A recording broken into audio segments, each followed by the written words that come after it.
যদি আপুনি কাহ আৰু চৰ্দিৰ সমস্যাত ভুগি আছে তেতিয়াহ'লে এটুকুৰা আদা আপোনালোকে এই দুটা নিয়মেৰে খাবচোন। পুৰণি কাহ আৰু কফৰ সমস্যাৰ পৰা আপোনালোকে উপশম পাব পাৰিব। হাই ফ্ৰেণ্ডছ, আপোনালোক সকলোকে মোৰ অসমীয়া সঁচা চেনেলৰ নতুন এটা ভিডিঅ'ৰ মাজলৈ স্বাগতম জনাইছোঁ। আশা ৰাখিছোঁ আপোনালোক সকলো ভালে আছে। বৰ্তমান ছিজনটো চেঞ্জিঙৰ সময়, তাতে আকৌ এইকেইদিন বতৰটো বহুত বেছিকৈ বেয়া।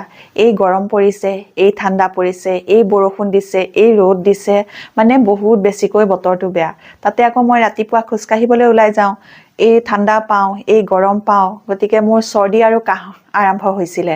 সেই চৰ্দি কাহৰ পৰা মই উপশম পাবলৈ দুটা ঘৰুৱা উপায় অৱলম্বন কৰিছিলোঁ, যি দুটা অৱলম্বন কৰি মই মোৰ চৰ্দি কাহ কমাব পাৰিছোঁ। এতিয়া মোৰ কাহো নাই আৰু চৰ্দিটোও ভাল হৈ গ'ল।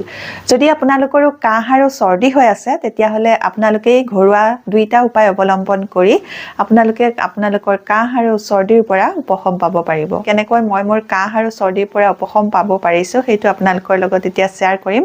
আপোনালোকৰ যদি এই ভিডিঅ'টো ভাল লাগে ভিডিঅ'টোত এটা লাইক কৰি দিব। মোৰ চেনেলটো এতিয়ালৈকে যদি আপোনালোকে ছাবস্ক্ৰাইব কৰি লোৱা নাই তেতিয়াহ'লে সোনকালে ছাবস্ক্ৰাইব কৰি ল'ব। ওচৰতে থকা বেল আইকনটো আপোনালোকে প্ৰেছ কৰি দিব, তেতিয়া মোৰ আহিবলগীয়া সকলোবোৰ ভিডিঅ' নটিফিকেশ্যন আপোনালোকলৈ সোনকালে যাব, সোনকালে মোৰ ভিডিঅ'বোৰ আপোনালোকে চাবলৈ পাব। তে ব'লক চাওঁ ঘৰুৱা উপায়েৰে কেনেকৈ কাহ আৰু চৰ্দিৰ পৰা উপশম পাব পাৰি। কাহৰ পৰা উপশম পাবলৈ আজিৰ এই ভিডিঅ'টোত মই আপোনালোকক দুটা উপায় দেখুৱাম আৰু দুইটা উপায়তে আমাক হালধিও লাগিব, আদাও লাগিব। আদা ল'লোঁ 1 ইঞ্চি জোখত এটুকুৰা আৰু হালধিও সেই জোখতে এটুকুৰা ল'লোঁ। আৰু আপোনালোকে এই দুইটা যদি উপায় অৱলম্বন কৰে তেতিয়াহ'লে আপোনালোকে সোনকালে কাহৰ পৰা উপশম পাব পাৰিব। নহ'লে আপোনালোকে যিকোনো এটা কৰিলেও হ'ব, কিন্তু দুইটা যদি কৰে তেতিয়াহ'লে সোনকালে উপশম পাব পাৰিব। প্ৰথমতে মই আদা আৰু হালধি টুকুৰাৰ বাকলিটো গুচাই ল'লোঁ। গুচাই লোৱাৰ পাছত ভালকৈ ধুই এখন সৰু পিহনাত এনেকৈ পিহি লৈছোঁ। প্ৰথমতে আদা টুকুৰা পিহি ল'লোঁ, ইয়াৰ পাছত মই হালধি টুকুৰাও পিহি ল'ম। আজিৰ এই দৰৱ দুইবিধ আপোনালোকে 5 বছৰৰ ওপৰৰ সৰু ল'ৰা ছোৱালীকো খুৱাব পাৰিব আৰু ডাঙৰেও খাব পাৰিব। 5 বছৰৰ তলৰ ল'ৰা ছোৱালীক আপোনালোকে নোখোৱাব, কাৰণ এইটো অকণমান জ্বলা হ'ব পাৰে, জ্বলা পাব পাৰে সেইকাৰণে। এতিয়া মোৰ আদা আৰু হালধি পিচি লোৱা হৈ গ'ল। তাৰ পাছত এতিয়া মই প্ৰথমতে আদাৰ পৰা ৰসটো চেপি উলিয়াই লৈছোঁ। 2 চামুচৰ জোখাৰে আদাৰ ৰস হ'লেই হৈ যাব।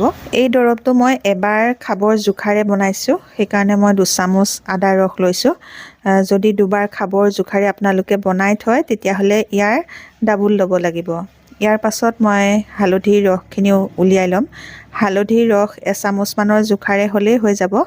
এয়া 1 চামুচ হালধিৰ ৰস মই আদা ৰসৰ লগতে মিহলাই দিলোঁ আৰু যিখিনি সীতা থাকিলে সেই সীতাখিনি মই থৈ দিছোঁ। ইয়াৰ পিছৰ দৰৱটোত মই সেইখিনি ব্যৱহাৰ কৰিম। প্ৰথমতে মই প্ৰথম দৰৱটো আপোনালোকক ইয়াত দেখুৱাই আছোঁ। আদা আৰু হালধি ৰস মিক্স কৰি লোৱাৰ পাছত ইয়াতে মই মিক্স কৰিম এতিয়া নেমু ৰস 1 চামুচৰ জোখাৰে। নেমুত ভিটামিন চি পোৱা যায় আৰু ভিটামিন চিয়ে আমাৰ বডিৰ ইমিউনিটি পাৱাৰটো বঢ়াবলৈ সহায় কৰে। ইয়াতে মই এয়া নেমু ৰসটো মিক্স কৰি ল'লোঁ। মিক্স কৰি লোৱাৰ পাছত এতিয়া মই ইয়াতে মিক্স কৰিম 1 চামুচৰ জোখাৰে মৌ। 1 চামুচ মৌ ইয়াতে দি লৈ মই ভালকৈ এতিয়া গোটেইকেইবিধ বস্তু মিক্স কৰি পেলাম। মিক্স কৰি পেলোৱাৰ পাছত এতিয়া মই গেছৰ ফ্লেমত বহাই দিলোঁ। গেছৰ ফ্লেমটো একদম কম কৰি ৰাখিছোঁ। কম কৰি ৰাখি উতল অহালৈকে মই এয়া গৰম কৰি আছোঁ। উতলটো অহাৰ পাছতে আপোনালোকে গেছৰ ফ্লেমটো অফ কৰি দিব। অফ কৰি দি অকণমান ঠাণ্ডা হ'বলৈ দিব। একেবাৰে ঠাণ্ডা কৰি পেলাব নালাগে, অকণমান ঠাণ্ডা হ'ব লাগে। আৰু যেতিয়া এইটো উতলিব, যেনেকুৱা ৰসটো আছিলে তাতকৈ অকণমান গ্ৰেভি টাইপৰ হৈ যাব। গৰম নকৰোঁতে ৰসটো যিমান পাতল আছিলে তাতকৈ মানে অকণমান ডাঠ হৈ যাব। এয়া দেখিছেনে, এনেকুৱা হৈ যাবগৈ। খাবলৈ টেষ্টটো ভাল হয়, সৰু ল'ৰা ছোৱালীও খাই ভাল পাব। এতিয়া এই দৰৱটো বনাই লৈ আপোনালোকে খাওঁতে গৰমে গৰমে খাব, তেতিয়া আপোনালোকৰ ডিঙিটোত খুব ধুনীয়া আৰাম লাগি যাব। ডিঙিৰ যিটো খচখচনি উঠি থাকে সেই খচখচনিটো কমি যাব, নাক বন্ধ কমি যাব, পুৰণা কফ উলিয়াবলৈ সহায় কৰিব। এতিয়া মই আপোনালোকক 2 নম্বৰ দৰৱটো বনাই দেখুৱাম। 2 নম্বৰ দৰৱটোৰ কাৰণে লাগিব জালুক। জালুক মই ল'লোঁ 15-20টা মানৰ জোখাৰে আৰু তাৰ লগতে আনিছোঁ এয়া এটুকুৰা ডালচেনি। ডালচেনি টুকুৰা মই 2 ইঞ্চিৰ জোখাৰে লৈছোঁ আৰু সৰু সৰুকৈ এয়া ভাঙি লৈছোঁ। ভাঙি লোৱাৰ পাছত এতিয়া মই লৈছোঁ 7-8টা মানৰ জোখাৰে লং, ডালচেনি আৰু জালুক, এই তিনিওবিধ বস্তু এতিয়া ভাজি ল'ম।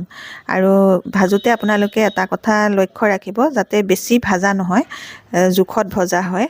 এনেকৈ অকণমান 1 মিনিটমান সময় ভাজিলেই ধুনীয়াকৈ জোখত হৈ যায়। এয়া মোৰ ভাজি হৈয়ে গ'ল। ভাজি লোৱাৰ পাছত এতিয়া মই অকণমান এয়া প্লেটখনতে উলিয়াই ঠাণ্ডা হ'বলৈ দিছোঁ। আৰু ঠাণ্ডা হোৱাৰ পাছত এতিয়া মই এই খুন্দনাটোতে খুন্দি ল'ম। আৰু খুন্দোতেও বেছি গুড়া কৰিব নালাগে, অকণমান দৰদৰা নিচিনা কৰি ৰাখিলে ভাল হয়। আৰু এতিয়া মই এয়া বেছিকৈ গুড়া কৰা নাই, অকণমান দৰদৰা নিচিনা কৰি ৰাখিলোঁ। আৰু এয়া চাওকচোন, এইটো জোখতে আপোনালোকে এই গুড়াটো কৰিব। এয়া তাৰ পাছত এতিয়া মই যিখিনি থৈ দিছিলোঁ আদা আৰু হালধিৰ সিতা, সেইখিনিকে এতিয়া মই ব্যৱহাৰ কৰিম। আৰু এতিয়া ইয়াৰ লগতে লাগিব অকণমান গুড়খিনি মই এই যিখিনি বস্তু লৈছোঁ বস্তুৰ জোখতে গুড়খিনিও লৈছোঁ। আৰু যদি বেছিকৈ বনাই গুড়ৰ পৰিমাণটোও বেছিকৈ লাগিব। এতিয়া মই পেনখন আকৌ গেছৰ ফ্লেমত তুলি দিলোঁ। দিয়াৰ পাছত এয়া এচামুচৰ জোখাৰে গুড় দি দিছোঁ। গুড়খিনি গলি যোৱালৈকে ভালকৈ লৰাই থাকিম। যেতিয়া ভালকৈ গুড়খিনি গলি যাব আৰু উতলিবলৈ আৰম্ভ কৰিব, তেতিয়াই এই পিচি থোৱা লং, ডালচেনি আৰু জালুকৰ গুড়াটো দি দিব লাগিব। ভালকৈ দি এয়া মিক্স কৰি ল'লোঁ। মিক্স কৰি লোৱাৰ পাছত এয়া যে থৈ দিছিলোঁ সীতাটো, আদা আৰু হালধি, সেইখিনিও মই ইয়াতে দি দিছোঁ। এনেকৈ দি ভালদৰে গুড়খিনিৰ লগত ভাজি পেলাব লাগিব। এনেকৈ ভাজোঁতে ভাজোঁতে যেতিয়া খুব ধুনীয়াকৈ মিক্স হৈ যাব, মিক্স হৈ যোৱাৰ পাছত আপোনালোকে গেছৰ ফ্লেমৰ পৰা এইখিনি নমাই থ'ব। এয়া গেছৰ ফ্লেমৰ পৰা নমাই অকণমান ঠাণ্ডা হ'বলৈ দিছোঁ। ঠাণ্ডা হোৱাৰ পাছত এতিয়া মই এইখিনি ধুনীয়াকৈ বৰি বৰি বনাম। এনেকৈ আপোনালোকে যেনেকৈ লাডু বান্ধে, মিঠৈ লাডু, তেনেকৈ আপোনালোকে বান্ধিব। অকণমান ঠাণ্ডা হ'লে এনেকৈ বান্ধিবলৈ সুবিধা হয়। বেছি ঠাণ্ডা হ'বলৈ নিদিব, বেছি ঠাণ্ডা হ'লে টান হৈ যাবগৈ। বেছি ঠাণ্ডা নহওঁতে আপোনালোকে এনেকৈ লাডু বান্ধিব। বান্ধি পেলাই আপোনালোকে এটা চিচাৰৰ কণ্টেইনাৰত ভৰাই থৈ দিব। যেতিয়া ঠাণ্ডা হ'ব এই বড়িটো টান হৈ যাবগৈ। আপোনালোকে এটা মুখত ল'ব, লৈ পেলাই চুপি চুপি খাই থাকিব মৰ্টনৰ নিচিনাকৈ। আৰু এইটো যেতিয়া আপোনালোকে মুখত লৈ লাহে লাহে অকণ অকণকৈ গিলি থাকিব, তেতিয়া আপোনালোকৰ ডিঙিৰ খচখচনিটোও নাইকিয়া হ'ব। লাহে লাহে আপোনালোকৰ নাকৰ যিটো চৰ্দি লাগিলে সোপা ধৰে, সেই সোপাটোও নাইকিয়া হৈ আহিব। কফ ওলাব, পুৰণা যদি কফ আপোনালোকৰ জমা হৈ আছে, ওলোৱা নাছিলে, তেতিয়াহ'লে সেই কফ উলিয়াই আনিবলৈ সহায় কৰিব। আৰু তেতিয়াই আপোনালোকে কাহৰ পৰা সোনকালে উপশম পাব পাৰিব। এনেকৈ যদি আপোনালোকে এই দুবিধ ঘৰুৱা দৰৱ 2-3 দিন ব্যৱহাৰ কৰে, তেতিয়াহ'লে আপোনালোকে তৎক্ষণাত কাহ আৰু চৰ্দিৰ পৰা উপশম পাব পাৰিব। নহ'লে কাহ বা চৰ্দি হ'লে আমাৰ বহুত দিন লাগে ভাল হওঁতে। যদি আপোনালোকে এই দুটা অৱলম্বন কৰে, তেতিয়াহ'লে সোনকালে উপশম পাব পাৰিব। আজিৰ এই ভিডিঅ'টোত মই আপোনালোকক কাহ আৰু চৰ্দিৰ পৰা উপশম পাবলৈ ঘৰুৱা দুবিধ খুব বঢ়িয়া দৰৱ বনাই দেখুৱালোঁ। যদি আপোনালোকৰ এই দৰৱ দুবিধ ভাল লাগিছে, তেতিয়াহ'লে আপোনালোকে মোৰ ভিডিঅ'টোত এটা লাইক কৰিব, মোৰ চেনেলটো ছাবস্ক্ৰাইব কৰি আপোনালোকৰ ফ্ৰেণ্ডৰ লগতো ভিডিঅ'টো শ্বেয়াৰ কৰি দিব। আজিৰ এই ভিডিঅ'টো ইমানেই আছিলে। নতুন এটা টিপছ লৈ, নতুন এটা ভিডিঅ' লৈ আপোনালোকৰ মাজলৈ আকৌ আহি আছোঁ। তেতিয়ালৈকে নমস্কাৰ, আজিলৈ আহোঁ।